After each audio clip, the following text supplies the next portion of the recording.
Hey, what's going on, guys? Kalamazi here, and this is going to be my Dragonflight State of Warlock / How is Warlock video in the week leading up to launch. Now, I would assume with there being 7-ish days until launch comes, at the time this video is recording, there's a handful of people looking for different classes to play. What am I going to main, this and that? I want to make this video talking about where Warlock is at for Affliction, Demonology, Destruction, Mythic Plus, Raiding, PvE stuff, where we're at talent-wise. Are we good in single target? Are we bad in single target? How does Warlock look heading into Dragonflight? Really evolve the incarnates, Mythic Plus, all that. Now, I do want to say off the bat that all of this is subject to change. This could change an hour after the video goes live. I don't know. Blizzard is still tweaking and tuning things. They're going to be tuning classes until Ball the Incarnates opens, and quite possibly even afterward. So if it changes, I'll try and update the comment section saying, hey, this changed. But yeah, I think at this point we're maybe relatively safe with at least how core specs function and all that. So yeah, I thought it was a good time to make the video. Now, a couple things we get too far in the video. Number one, any weak auras, add-ons, profiles you see here, links to my Twitch and Discord down below. You can hop in either and grab them there for free. !WA in Twitch chat, or in the Discord will pull up the Wago and the Pastebin for you guys, where they are all, well, available for free. Number two, I want to give one huge shout out to my patrons. Thank you for supporting on Patreon, guys. Really appreciate it. Thank you, thank you, thank you. It allows me to keep doing what I'm doing for you guys, making content, and yeah, I really appreciate it. If you're looking at supporting on Patreon, should be a link up here as well as down below in the video description. With that being said, let's just jump into it, starting off with the current state of Demonology. Okay, I might have lied to you guys because first we need to cover the class tree for Warlock and Dragonflight. It is one of the simpler trees, but one of the more, I guess you could say advanced when it comes to certain things. You are a literal walking tank in basically every kind of content in Dragonflight. Starting off in the first row here, Fell Domination, just faster pet summons, all that kind of stuff. Pet summons are still 6 seconds long, I believe. They still are in Dragonflight before hasted effects. Unfortunate, it is what it is. Every Warlock gets Demonic Circle baseline, which is awesome. And you also get Burning Rest, essentially baseline being in the first row here, which leads into Fiendish Stride. Fiendish Stride gives you a very large reduction on the damage Burning Rest deals to you, which is very, very strong. With 2 out of 2 Fiendish Stride, you can nearly leave Burning Rush on in every setting without taking very, very little damage. That damage is further negated by abilities like Fell Armor and Demon Skin, Soul Leech Absorption, Soul Leech Shield, and also a flat damage reduction taken. This is like a stagger effect in a sense. It makes Warlock even stronger when it comes to surviving large bursts of damage. So leading into curses here, they are back, tongues, exhaustion, all that kind of stuff. And you also have Mortal Coil here as a very fast heal on a very short cooldown. More survivability here, leading into even more stamina via Demonic Fortitude, more stamina here from Demonic Embrace, Demonic Inspiration, and Wrathful Minion. These are 2 nodes in our class tree that actually do increase your DPS. And DPS increases in your class tree are unfortunately hard to come by because the class tree was changed a good bit in early alpha. You had multiple DPS nodes down here. Now you have these 2 and these 2, which we'll get to in a minute here. So if you want damage, you're basically taking these 4 nodes in basically every setting. But the big thing, defensive, defensive, defensive, defensive, defensive, leading into a 10% Hellstone increase heal and permanent Hellstones on you whenever somebody pops a Hellstone in the raid. Demonic Gateway, Shadow Fury, defensive, reduces the cooldown of your defensive or makes it even stronger. Defensive, reduces the cooldown of your defensive once again, leading into another defensive that essentially heals you whenever you deal damage, leading into your pet taking more damage whenever you take damage, leading into both possibly Teaching the Black Harvest or Soul Burn utility / random DPS rates here and there. You're also skipping, in this build, Profane Bargain, Resolute Barrier, and Demonic Resilience, all that further reduce damage taken. Warlock is a literal walking god when it comes to your class tree and Dragonflight. Your 2 big cooldowns are Unending Resolve, which is a 3-minute cooldown that can be reduced to basically 2 minutes via Dark Accord, and Dark Pack, which is a 1-minute cooldown that can be 45 seconds if you take Frequent Donor, factoring in Accrued Vitality, Lifeblood, Mortal Coil, a million stamina increases across the board, and other nodes here we haven't even taken like Profane Bargain and Resolute Barrier, Demonic Resilience. It's very easy to see why Warlock is such a walking tank in Dragonflight. There are multiple raid mechanics I've survived while the rest of the raid has died. At a certain point, defensiveness does DR, but what separates a good Warlock from a great one is rotating defensiveness and finding places to use them for max gain. It's also important to mention the actual utility you have in the class tree as a Warlock briefly as well, via Banish, which is still around, Greater Banish, Amplify Curse, Teachings of the Satyr. You have both Shadow Fury as well as Dark Fury, and the return of Shadow Flame, and even a little bit of a buff to your Soulstone via Gorfian's Resolve and other abilities here and there if you'd like. Warlock is very tanky, has exceptional utility even outside of the class tree in Soulstones, Healthstones, Summons, Gateways, all the above.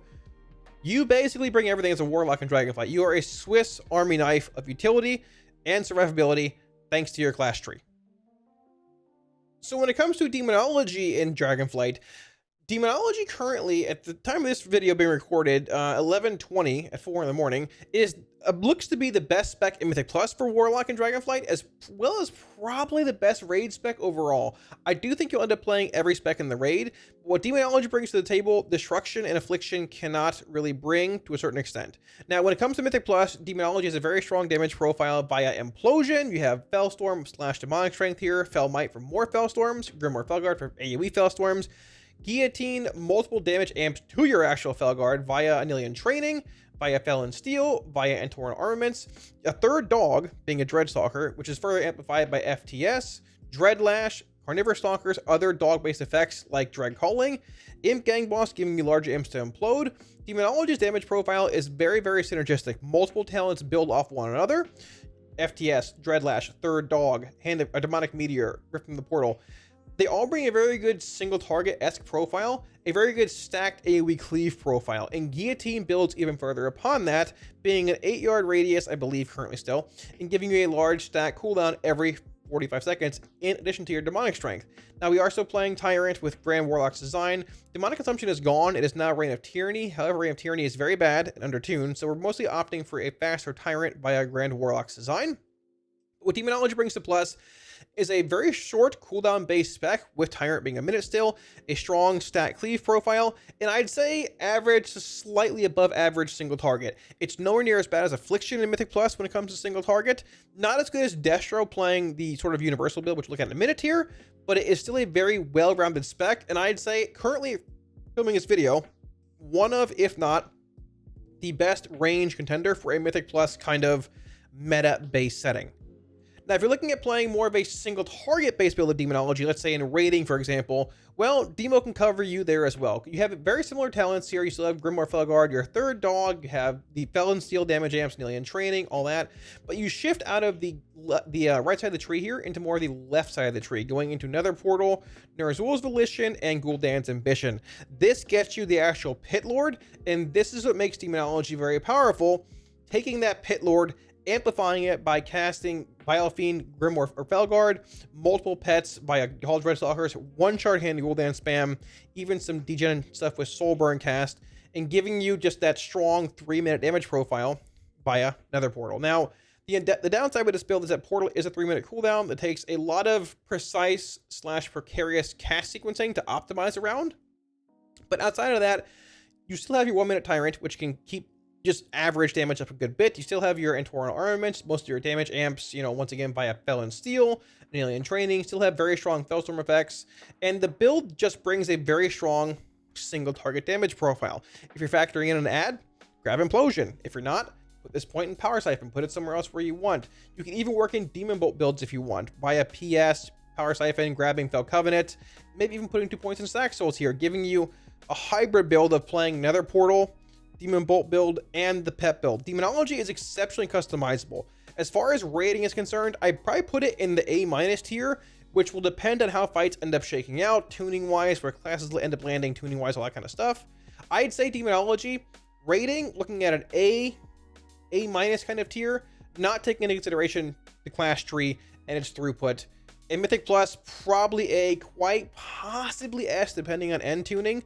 If Fellstorm Demonic Strength makes it far enough without getting nerfed, Demonology could be one of the few meta classes as far as range is concerned in Mythic Plus, and a very solid option in the raid as well. So out of all the Warlock specs in Dragonflight, I have to say Destruction is probably the biggest, I guess the biggest, best, I don't know how to word it, Swiss Army knife out of them all. Single target, stack cleave, spread cleave, stacked AoE, I guess you can't really call spread AoE.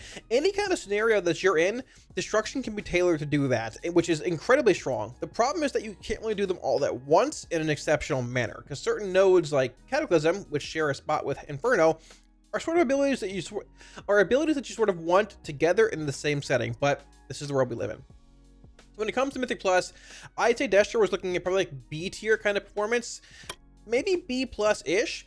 It has a very solid damage profile in both single target and AoE. Playing a build similar to this, you get Roaring Blaze early on, which gives you a passive just increase to basically every spell but actual Chaos Bolt cast. Channel Demon Fire, Raging Demon Fire, Cry Havoc, which gives a stack bit of Chaos Bolt cleave as well. On top of Cataclysm, Backdraft, Entropy, and a reduced cooldown on Conflict Rate, plus obviously Chaos Bolt and Conflict Rate making up just the top portion of your tree here. Moving down below, an ability from BFA returns by a Flashpoint, which gives you a large haste amp in early AoE. Mobs that are above 80% health give you a stacking haste amp, which is incredibly strong. Having an opener of Cataclysm in the Channel Demon Fire, Havoc, Chaos Bolt spam with Cry Havoc, with Flashpoint being up, gives you a very, very strong burst damage profile in Mythic Plus, which can sort of only be beat by Demonology when it comes to other Warlock specs. Now, going down further, you have both Eradication and Asher Remains, which also bring a very strong, just priority-focused single target profile, leading into both Ritual of Ruin, Master Ritualist, and Avatar Destruction, which is basically your 2-piece and your 4-piece from Sepulchre, the first one. So those Purple Infernals, the free Rand of Fire / Chaos Bolt cast, they're back in Dragonflight. Left side of the tree gets you your Infernal, Crashing Chaos, which also returns some Battle for Azeroth in a different form here, making your Chaos Bolts cast 1 shard, or cost 1 shard, Rain of Fire cost 2, and Shadow Burns be essentially free for 6 cast, which then leads into Wilfred's or Grand Warlock's design, whatever you want to call it here, giving you essentially a 2-minute or at times sub 2-minute Infernal, depending what setting you're in.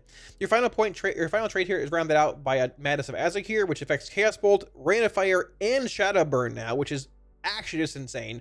And you can easily see by just looking at these talents here in Mythic Plus how customizable Destruction is. We're not even taking Shadowburn. Rolling Havoc is back as well. We have actual Backlash, Ruin. You have Diabolic Embers giving you more shard gen here. You have Chaos Incarnate giving you guaranteed maximum mastery bonus effect from every Chaos Bolt you cast, Rain of Fire, or Shadowburn. Destro is incredibly customizable. And you can see you have multiple avenues of damage being dealt here. Cataclysm in the CDF into a Havoc window, launching Chaos Bolts to Cry Havoc cleave. You have good single target funnel by a Roaring Blaze, Channel Demon Fire, your Infernal, Crashing Chaos, Madness, and Bolt spam. This build has given me the best single target out of any build in Mythic Plus, even looking at Demonology outside of Nether Portal Demo. When it comes to Destro in single target, unfortunately, it is not as good as Nether Portal Demonology, but it is still much better than single target Affliction. And, okay, Destro single target is actually surprising. It's not incredibly OP, but it's stronger than it typically, I feel like, has been, or people think it should be. I don't know if should be is the word to use. It's good. It's not incredible, but it's like probably B+ tier. You can even see it in Mythic Plus, playing Roaring Blaze, playing CDF, playing all the abilities that you're playing in a half cleave, half single target / prio based setting. But the cool thing about being in a raid encounter or one where you have 1 target or 2 targets, you can tailor the build even more to single target. So with this build, we're going into Soulfire here, coming out of Roaring Blaze, Soulfire, Decimation, going into Ruin, which gives you an increase in damage to your Conflict Rate, Channel Demon Fire, Shadowburn, and Soulfire, into your Infernal. No Crashing Chaos, no other actual amps to your Infernal here. We are indeed grabbing both Eradication, Asher Remains as usual for that big just single target prio damage amp or cleave damage amp. Diabolic Embers, 100% increase to shard generation via Incinerate, which feels great, it plays great, all the above. 2 points in Madness of the Azek here for Chaos Bolt, Rain of Fire, Shadowburn damage increase, 1 point in Chaos Incarnate. I think this trait's very strong and undervalued right now. It always gives you maximum mastery benefit to your Chaos Bolt, Rain of Fire, and Shadowburn cast. This might even shift you towards more of a mastery-based profile, or I guess build, if you're playing Destro with its ability. Very, very strong. On the far right side, Ritual of Ruin. Master Ritualist, 1 point out of 2 in Avatar Destruction. This is literally your 2-piece and your 4-piece from Sepulchre, the first ones. Your instant cast Infernals, or instant cast Rain of Fire / Chaos Bolts, or your Purple Infernals, they're back. They're right here. And 2 points off to the far right here in Burn to Ashes. Now, Burn to Ashes I was not a huge fan of early on. However, this trait has proven to be very, very strong, giving you a large increase to your Incinerate damage, which you cast multiple Chaos Bolts over the course of a fight, so you have multiple Incinerate amps, which is further amplified by Roaring Blaze. So you've got Roaring Blaze, Soulfire, Burn to Ashes, CDF, all being affected by Roaring Blaze here itself. You've got your Madness Empowerment here, Chaos Incarnate, your Infernal, Diabolic Embers. What does this build have that, you have everything. Like, you literally have everything. If you're playing in a cleave-based setting, find a point for Pandemonium or Cry Havoc, put a point into Enrolling Havoc, and you're good to go. Destro has so many things, so many elements. It feels great. You've got Flashpoint, you've got Rolling Havoc if you want, you've got Diabolic Embers, you've got Madness, you've got your 2-piece, your 4-piece, you've got Max Master Benefit, you've got your Rock, you've got Ruin, you've got Roaring Blaze. Destro has it all. Now, tuning-wise in single target and rating, I'd say, I'm probably going to put Destro in like a B+ kind of tier. It could be A depending on end tuning as far as the rate is concerned. I think it's good, very good on certain fights like Kurog Grim Totem, maybe other cleave-based fights. As far as Mythic Plus is concerned, probably like a solid B+. So like probably B+ in both settings, quite possibly A tier though, like A- in rating. I think Demonology is certainly better in Mythic Plus, but Destro can hold its own. If Demo is nerfed in either setting, Destro's not too far behind and can certainly pick up the slack. Last, and actually certainly least, we have Affliction. And now, while Affliction is very customizable as well, and it can also bring good AoE damage in Mythic Plus, unfortunately, it cannot do both good AoE and good single target. It can sort of choose to have a single target profile or an AoE profile, which doesn't really bode well for it in Mythic Plus kind of settings. Off the bat here, we have Seed of Corruption into Sow the Seeds. Now, you do indeed have Wrath and Agony as a baseline talent. You have a node here that shares both Siphon Life and Absolute Corruption, and we have Vile Taint and Phantom Singularity. Now, the cool thing about Aff and Dragonflight is that Vile Taint now applies Agony to every target hit. This greatly improves its overall opener, damage profile in Mythic Plus, and these heavy AoE stack settings, because previously you had to apply multiple agonies individually. Agony, agony, agony. Now, Vile Taint, 8 agonies rolling, big damage coming out much faster. It makes your opener feel much, much better. The unfortunate part, though, is that it shares a node with Phantom Singularity, like it did in actual Shadowlands, so single target or more AoE, it's up to you. Same with Absolute Corruption versus Siphon Life, single target, more AoE, up to you. Now, we do indeed see both the return of Soul Flame here as well, while also having the return of ID on the left side of the tree here, ID being Inevitable Demise. Soul Flame being an iconic ability from Legion when a target dies at AoEs. If you've seen pre-patch Aff, you know Soul Flame can be very, very OP. They have indeed soft capped it beyond 8 targets, but I think it's fine for the most part. The ability can be very strong in certain settings. It's still fun. It still does very good damage. Now, the main issues, I don't know if issues, but the main, I guess, issues lie in the final 4 capstones for Affliction. They're all very fun and customizable, but unfortunately, it leaves you in an odd spot. So the left side of the tree has Creeping Death into Malefic Afflictions, either Dread Touch or Doom Blossom.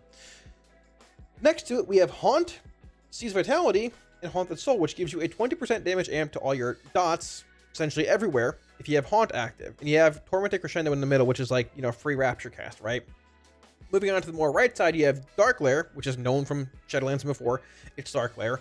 You have Malevolent Visionary, which empowers Dark Lair's Eye Beam and increases its duration, which is very solid. And the final capstone here is Grim Reach or Grand Warlock's Design. Basically, it's Grim Reach. You never play this. It makes your Dark Lair Eye Beam everything, which is further empowered once again by the duration increase and damage increase of Malevolent Visionary. The issue, though, is that, you know, this is a very large AoE-based row for the most part. It doesn't do a whole lot in single target. And on the far right side of the tree, we have Soul Rot, our Nightbane Covenant ability, below it being Soul Eater's Gluttony, which gives you roughly half a minute cooldown on Soul Rot versus a minute if you take 2 points here. And the final talent being Nerfed Decaying Soul Satchel, now via Dark Harvest. So you can very easily see here, you have AoE row, single target S row, single target row. And the odd part is that in Mythic Plus, I mean, you want to be good at both, right? You want to have options for both, but if you end up going into, you know, let's say AoE, taking Absolute Corruption, Vile Taint, no Singularity here, Dark Lair Empowerment, Soul Rot Empowerment, you have no Siphon Life, you have no PS, you have no Haunted Soul, you have Creeping Death. I mean, you can maybe take these, but you have no Haunted Soul, you have no Malefic Afflictions, you have no Dread Touch, not even a Doom Blossom, you don't have any Tormented Crescendo here. You're missing out on the single target profile, or you're missing out on the AoE profile. If you say, hey, in Mythic Plus, I want more single target, sure, you can pull this row here and go into more Soul, you know, you can go into more Soul Flame stuff, you can go into more like Haunted Soul stuff and Dark Lair Empowerment, but then you're leaving damage on the table, because you can get Soul Rot to further empower your Dark Lair via dots, which gives more Grim Reach damage. You can't have both. You're left choosing one or the other. Even if this build actually worked out, the issue is that you're still playing Absolute Corruption and Vile Taint, and not playing PS and Siphon Life, which both add more value to Malefic Rapture in single target. So there's this weird conundrum of Aff is really good in AoE, but not good in single target. Or you can play single target Mythic Plus, a single target-esque build, and do much less AoE, and realistically be mediocre at both. So hopefully something is done with AF when it comes to single target. I think it sort of stems out of like Malefic Rapture being altered, changed somehow. Because not having SL, not having PS, puts you in a very awkward spot. I wouldn't mind seeing the return of Contagion to Unstable Affliction. I think it would help. It would give damage to like a prio mob that has UA on it. It fits this version of AF. Realistically, the best change is probably just make UA your spender again. That's, you know, probably an 11.0 thing.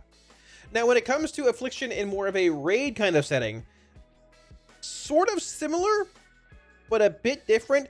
There are certain raid fights where you might want to have Grim Reach, where you might want that Soul Rot, Inevitable Demise Cleave profile. Brewkeeper Diurna, Primalist Council is very, very strong playing the Absolute Corruption, Bile Taint, just Soul Rot, Dark Harvest build with ID. You can do a very, very large amount of damage playing Till the Seeds, spamming Till the Seeds, a crazy amount.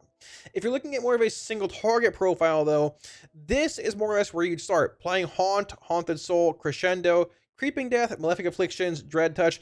And the cool thing is that this build feels very single target oriented. You're playing Siphon Life, PS, you've got these big Inevitable Demise, Drain Lance every once in a while.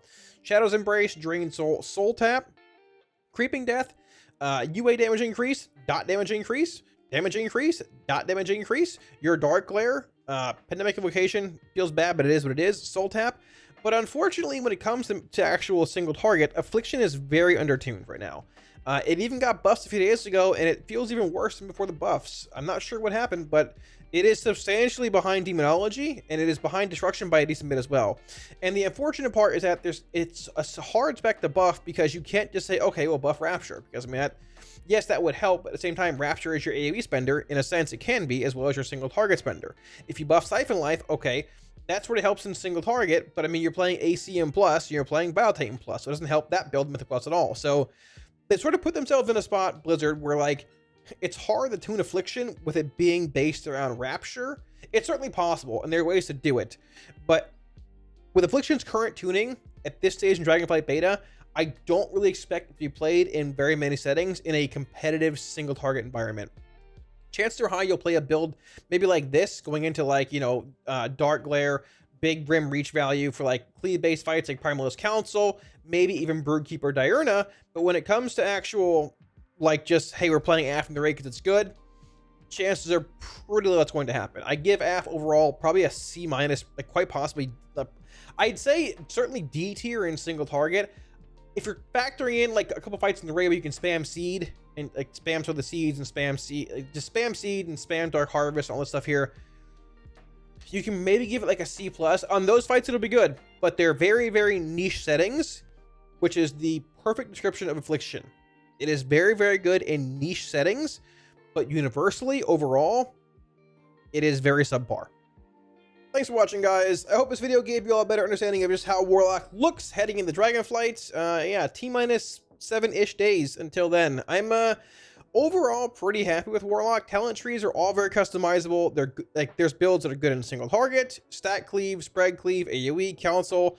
Numerically, we'll see where things go. AF can do some buffs in single target for sure. Destro and Demo are okay. I mean, they're solid. Demo can be pretty strong in certain settings, depending where tuning goes. If you're getting like PIs and lust at the right time and all that, but that's, you know, welcome to Demonology.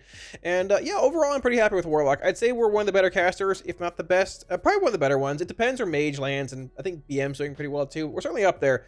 We weren't neglected. Well, Destro and Demo weren't. AF was neglected, but that's just the life of an Affliction Warlock. I'm sorry, guys. I hate to break it to you, but yeah. So let me know what you guys saw of the video down below in the comment section. Any questions or comments, drop them down there. I will be sure to get back to you. And once again, any weak ORs or add-ons / profiles you saw here, all for free on my Twitch or in my Discord. Links to both down below if you want to hop in there. !WA will pull up the Wago and the Facebook for you guys. So, and I want to give one final shout out once again to my patrons. Guys, thank you a million times for supporting on Patreon. Really appreciate it. Thank you, thank you. If you're looking at supporting on Patreon, should be a link up here as well as down below in the video description. With that being said, thanks for watching, guys. We are very, very close to Dragonflight launch. I'm excited, a little nervous, but I'm pumped. We put in a lot of work in alpha and beta, and I'm happy with where things are. So hopefully I'm happy at the end of all the Incarnates progression, but yeah, we'll see. So thanks for watching, guys. If you liked the video, be sure to smash the like and sub buttons below. It helps out a ton. And I will catch you all again soon on stream. Peace.